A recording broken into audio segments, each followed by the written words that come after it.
off with our COP, with our problem level practice. So our problem level practice came from the R3 grant with the mission to recruit, reward, and retain teachers. So the goal is to really keep teachers in the building and happy. The purpose of a COP is to investigate a problem of practice within the school, research possible strategies, and implement a cycle of inquiry designed to attack the problem. So looking at our problem is we were looking at how to increase literacy in science, social studies, and ELA classrooms using informative text.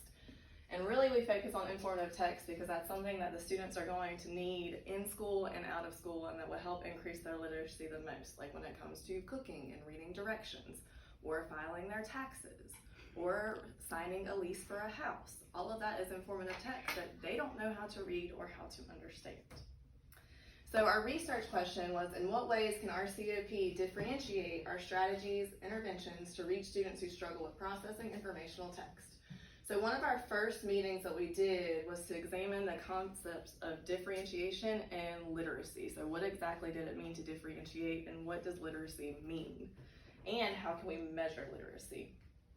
And what we gathered from our research is that literacy was more than just reading and writing, but it was also actually comprehending and understanding. I feel like a lot of times that in class we're just like, okay, can you read and write? But not actually like, do you know what you're reading and do you understand what you're writing? Or are you just putting things on a paper?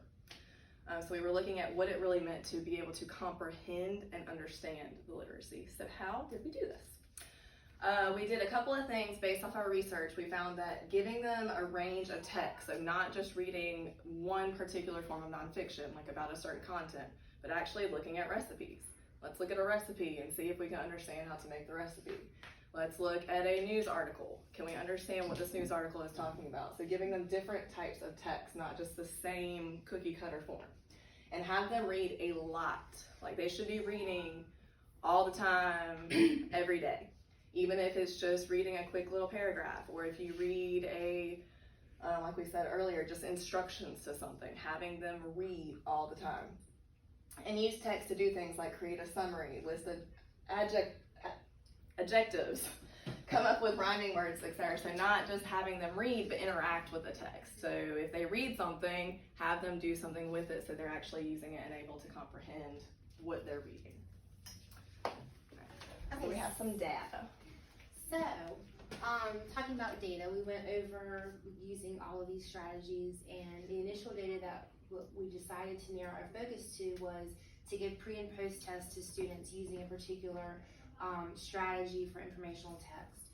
And then what data are we currently collecting? We used the iReady beginning of the year data to compare it with the diagnostics, and it showed an increase in student comprehension. So literacy instruction is based on topic analysis and thinking process. Our strategy focus was geared toward topic-based and consistent across the curriculums.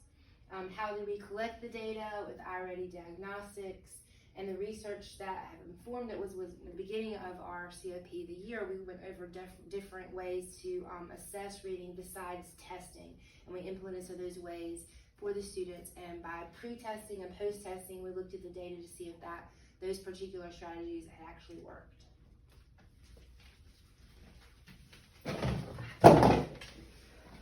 All right, so this is a graphic of our actual data. We have 7th grade here for the beginning of the year, and then what happened in 7th grade? Oh, it's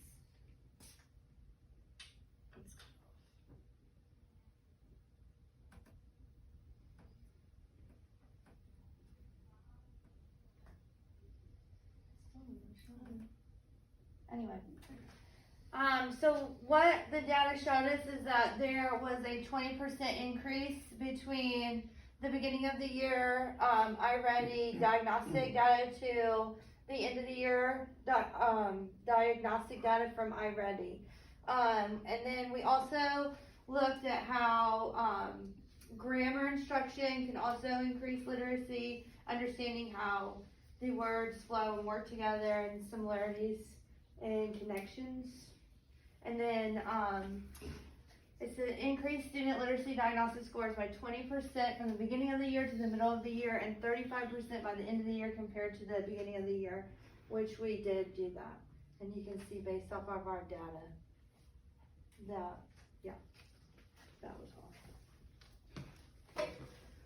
Okay, so the actual strategy we used was a T brain dump for each question.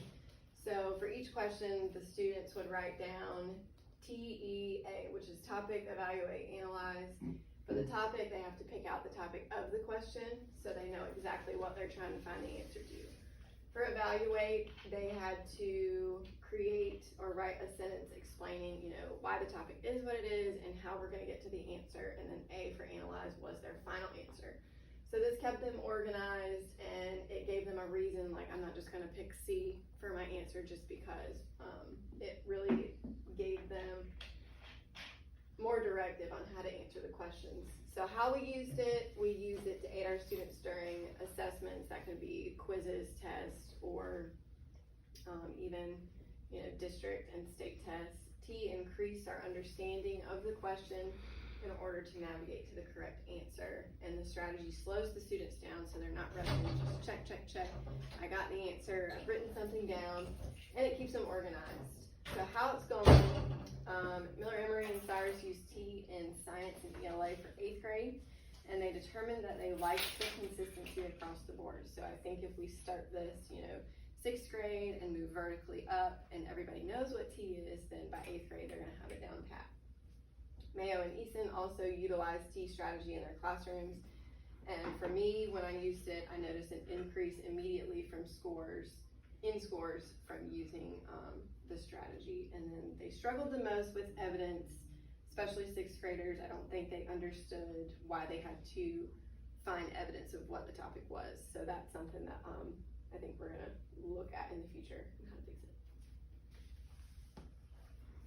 So kind of going based off of that, where we had, even in the 8th grade and 7th grade, we noticed that there were certain just with the terminology that they struggled with. So we really looked at how can we reword this, rephrase this to make it easier for them to understand and use the strategy.